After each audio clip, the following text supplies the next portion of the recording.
સરકારને ચેતવણી આપવાના છીએ કે પૂંજીપતિઓ, ઉદ્યોગપતિઓ અને આ કંપનીઓની દલાલી બંધ કરો.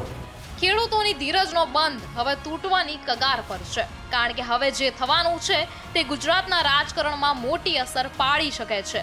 ખેડૂતોએ હવે બધું જ કરીને જોઈ લીધું છે. સૌ પ્રથમ વિરોધ દર્શાવ્યો, વળતર આપવા કીધું, પરંતુ બધા આવીને આશ્વાસન આપીને જતા રહ્યા. છેવટે જે એકલો રહી ગયો હોય તે છે ખેડૂત. ઘણી વિનંતી કરવા છતાં કોઈ ઉકેલ ન મળ્યો, ત્યારે હવે ખેડૂતો તેમની છેલ્લી લડાઈ લડવાના મૂડમાં છે. આવું અમે શા માટે કહી રહ્યા છીએ તે જાણો આ ખાસ અહેવાલમાં. વીજ થાંભલાની જે હાલ લપ ચાલી રહી છે તેના વિરોધમાં ઉભેલા ખેડૂતોની હવે હદ આવી ગઈ હોય તેમ લાગી રહ્યું છે, કારણ કે જેમ ખેડૂતોની માંગણીઓ છે તે માંગણીઓ ઉપર તંત્રની કોઈ પ્રતિક્રિયા નથી. તેવામાં હવે ગુજરાતના તમામ ખેડૂતો રોષે ભરાયા છે. હવે આ તેમની છેલ્લી લડાઈ હોય તેમ પગલું ભરવા જઈ રહ્યા છે. ખેડૂતો હવે આખરે શું કરવાના છે તેની વાત કરવામાં આવે તો જિગ્નેશ મેવાણીના કહ્યા મુજબ 15 જુલાઈના રોજ ખેડૂત સંગઠનો દ્વારા રેલીનું આયોજન કરવામાં આવ્યું છે.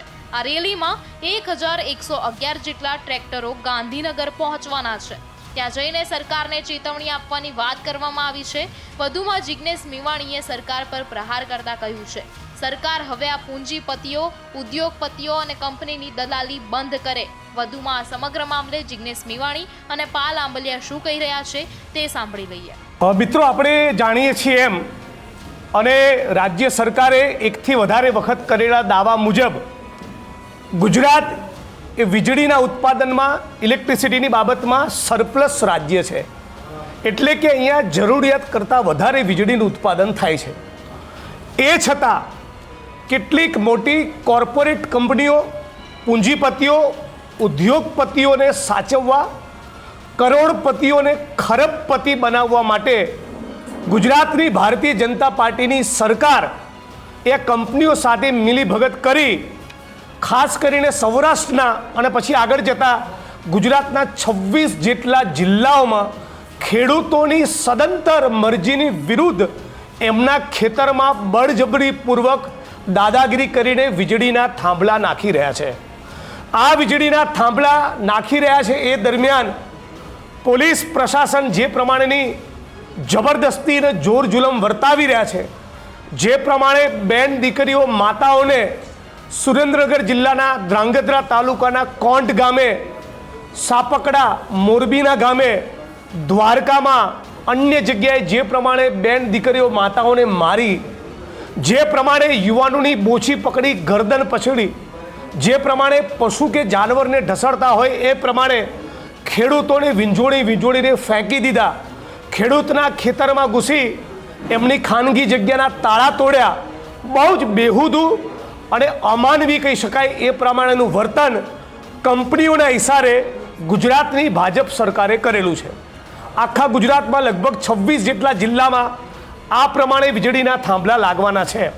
હું ગઈકાલે ધ્રાંગધ્રાના કોંટ ગામની મુલાકાત લઈ આવ્યો, જે 67 મીટરની ત્રિજ્યામાં જેટલા વ્યાપમાં વીજળીનો થાંભલો, પેલું સ્ટ્રક્ચર ઊભું કરવાનું હોય છે એ સિવાયની જગ્યામાં લગભગ 1.5 કિલોમીટર સુધીનો એરિયા આ કંપનીઓએ સંપૂર્ણ ગેરકાયદેસર રીતે કાનૂન, બંધારણ, કાયદાકીય જોગવાઈઓની ઉપરવટ જઈ ખેડૂતોની મરજીની વિરુદ્ધ, જાણે ખેડૂતોનું કોઈ અસ્તિત્વ જ ના હોય એ પ્રમાણે ચારે બાજુ દોરડા ખેંચેલા છે, પોતાનો માલ સામાન પાથરેલો છે.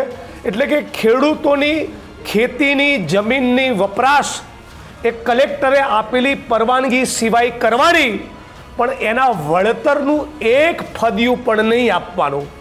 અને જો વળતર માગે તો પોલીસને આગળ ધરી બેફામ રીતે એમની સાથે મારકૂટ કરવાની. એટલે આ બધાની વિરુદ્ધમાં કોંગ્રેસ પાર્ટી અને 23 જેટલા કિસાન સંગઠનો દ્વારા, ખાસ કરીને કિસાન સંઘર્ષ સમિતિ દ્વારા અમે બધાએ 15મી તારીખે ગાંધીનગરમાં એક રેલીનું આયોજન કરેલું છે.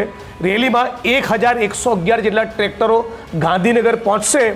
ગુજરાતમાં કે ભારતમાં કોઈ પણ વીજ લાઈન પસાર કરવી હોય તો 1885નો ટેલિગ્રાફ એક્ટ છે, 2003નો ઇલેક્ટ્રિસિટી એક્ટ છે અને 2013નો જમીન સંપાદનનો કાયદો છે.